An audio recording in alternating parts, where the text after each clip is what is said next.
councils of government, we must guard against the acquisition of unwarranted influence, whether sought or unsought, by the military-industrial complex. The potential for the disastrous rise of misplaced power exists and will persist. We must never let the weight of this combination endanger our liberties or democratic processes.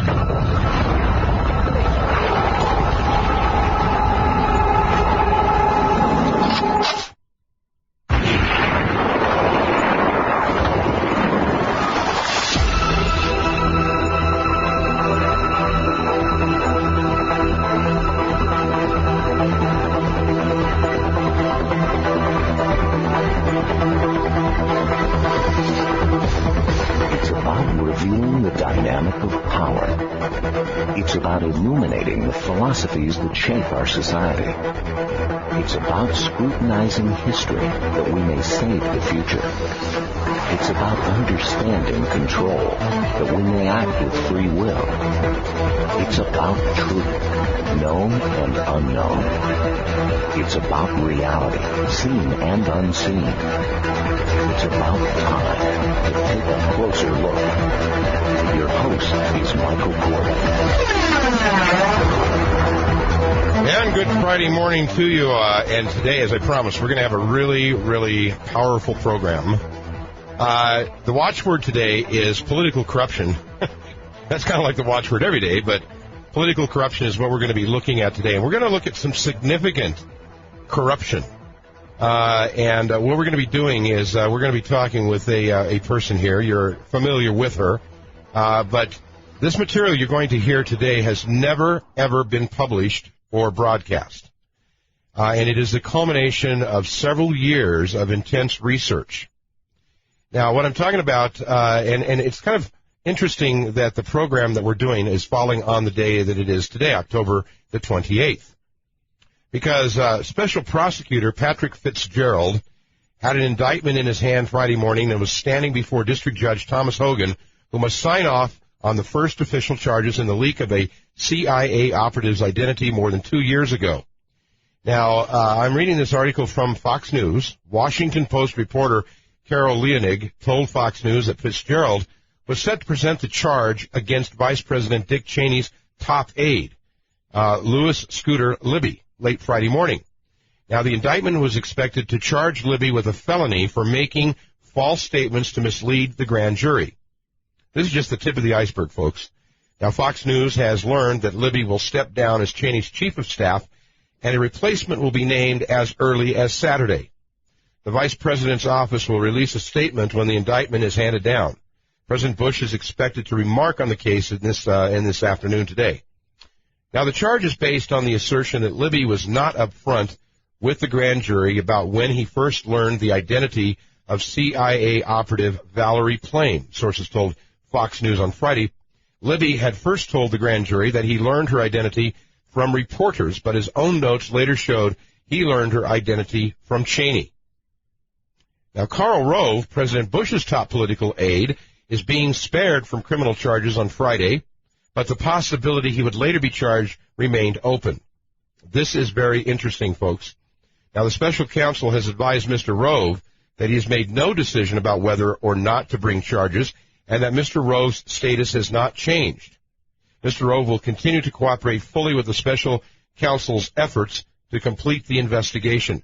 We are confident that when the special counsel finishes his work, he will conclude that Mr. Rove has done nothing wrong. That's according to Rove's attorney, Robert Luskin, who said in a statement that he released Friday. Now, reports have indicated that Fitzgerald would keep Rove under investigation. According to a source familiar with the court, the grand jury set to expire on Friday is a regular grand jury that has already had one extension of its term. It cannot be extended beyond this day. That means that Fitzgerald would have to call for a new jury or simply proceed without any jury at all if he wanted to continue to pursue Rove. So you see how this game is played. This is a game. Documents relating to the case were expected to be released at or shortly after noon Eastern Daylight Time on Friday. The documents were being released at the Department of Justice and the U.S. District Court. Now, last week, Fitzgerald set up a website for the public to view documents relating to the investigation. Fitzgerald is holding a 2 p.m. Eastern Daylight Conference, which is about noon today here, Mountain Time, to discuss the grand jury's activities. The White House said it would comment on Friday's activities after Fitzgerald speaks. Now, that is just the surface of the magnitude of this problem. Okay? And living true to our name, a closer look, we are going to take a closer look at what's really going on here. Because a lot of people say, well, sure, a couple of people got killed in the outing of Valerie Plame, but so what? Well, I got to tell you that it goes much, much deeper than that. Now, as we know, Patrick Fitzgerald is a special prosecutor on what is being dubbed as the Plamegate incident. Now, significance of Plamegate in the bigger picture: destroyed a global weapons of mass destruction search team, okay, which is kind of a pattern of the Bush crime family cabal in the last 50 years. We're talking about conspiracy, collusion, cover-up. Now, we are going to be looking at, for example, one angle that we're going to be doing today. We're going to be looking at core sets of patterns, okay, and also the same high-level operatives, about 50 to 200 of them, old and new organizations, and a new cadre of indebted, controlled foot political soldiers. That is what lies ahead on the program today, because I will be joined here momentarily by Indira Singh. Now, as I said before, you'll know that name, Indira Singh, because, and I'm just going to give you kind of a real short recap of who she is.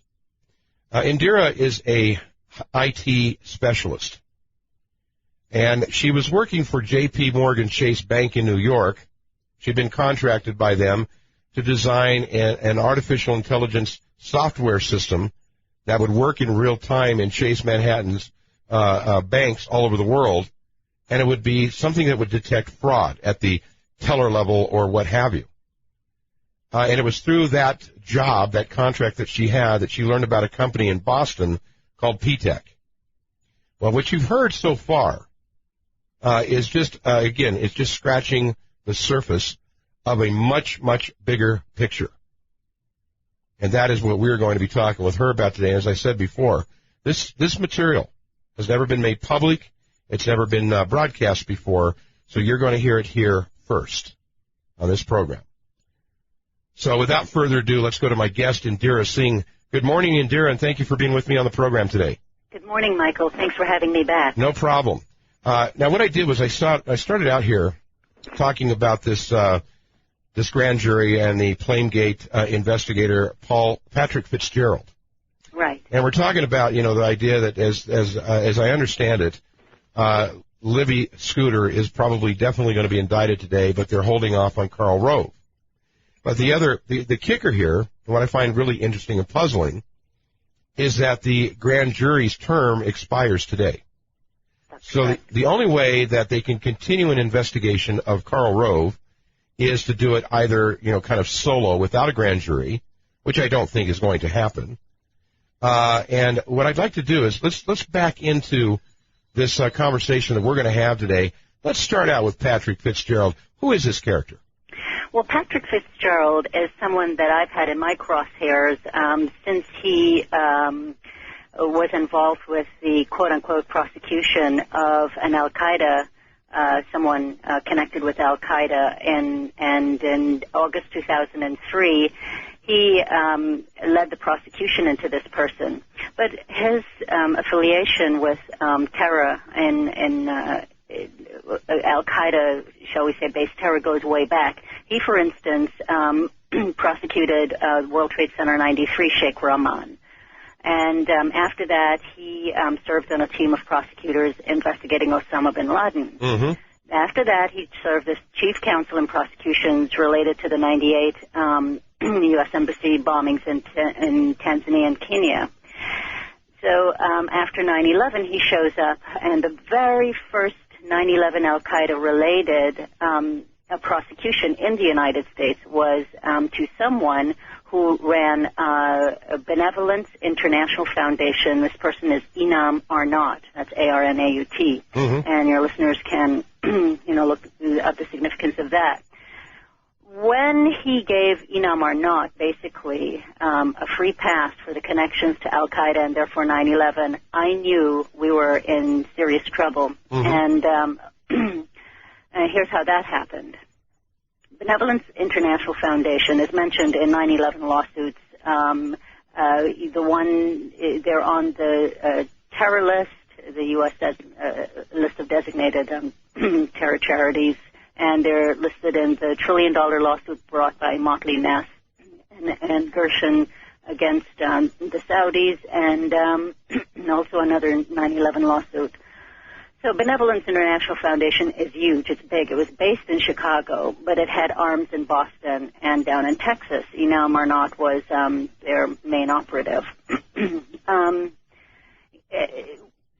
Patrick Fitzgerald has been appointed or showed up at every significant terrorist-related event in this country's history. Right. And you would think that he has the inside architecture and the links of these people very well understood by the time of his prosecution in 2003. And indeed he has, and that's exactly why he's significant. Because he, I believe he basically got the judge to pin the charges that he was sent to jail for, or not was sent to jail for, was just basically the misutilization of charity funds. He sent to the funds that were received to Muslim fighters in Bosnia and Chechnya. Right. Hardly a 9/11 indictment. Mm-hmm. When that happened, as you know, I was working with someone in Senator Grassley's office, a Secret Service agent, because the way we get these is by tracking the money, financial crimes. Right. And Secret Service, is a Department of Treasury, but also it's more than that. I believe he was appointed to find out what I knew and to clear it and to cover tracks. Mm-hmm. So I told him basically that I was going to lay low and not name names and not stop my investigation and my, connecting the dots with the PTEC situation depending on what happened with Inal Marnot. Right. When Inal Marnot was given 10 years just for, oops, I sent the money to Chechnya instead of somewhere else, and Patrick Fitzgerald was a prosecutor there, I knew that this country was in serious trouble, really serious trouble. And I was looking at an email that I sent to the Secret Service agent. I sent it in August 19th, 2003, and I said, the deal's off, the bet's off. I said, this stinks of a cover-up. I don't know how big the cover-up is yet, but I'm going to find out, and the deal's off. I'm going to name names. I'm going to start talking, and I did. Okay. Indy, hold that right there. Indira, hold that right there. We're going to take our break. When we come back, we will continue, okay? Okay. All right. Indira Singh is my guest. And, folks, again, brace yourselves. You're going to hear quite a story today. And as I said before, this has not ever been broadcast or released in the public venue. You're hearing the culmination of a several-year-long investigation by Indira Singh, my guest. And this does go to some very, very interesting and high places. We're going to take our break. When we come back, we will continue. I'm Michael Corbin. You're listening to A Closer Look. Just have a closer look. And again, joining me this morning is my guest, Indira Singh, a very courageous lady. She has foregone a very lucrative career to get to the truth about what happened on 9/11. And I can tell you, folks, her life has been an interesting journey since then, and she has really penetrated what I believe to be the real action and the real cabal about what is in charge, who's in charge, and where all of this goes. And as I've said earlier, this thing about Valerie Plame and the Plamegate incident is just the tip, literally the tip of the iceberg.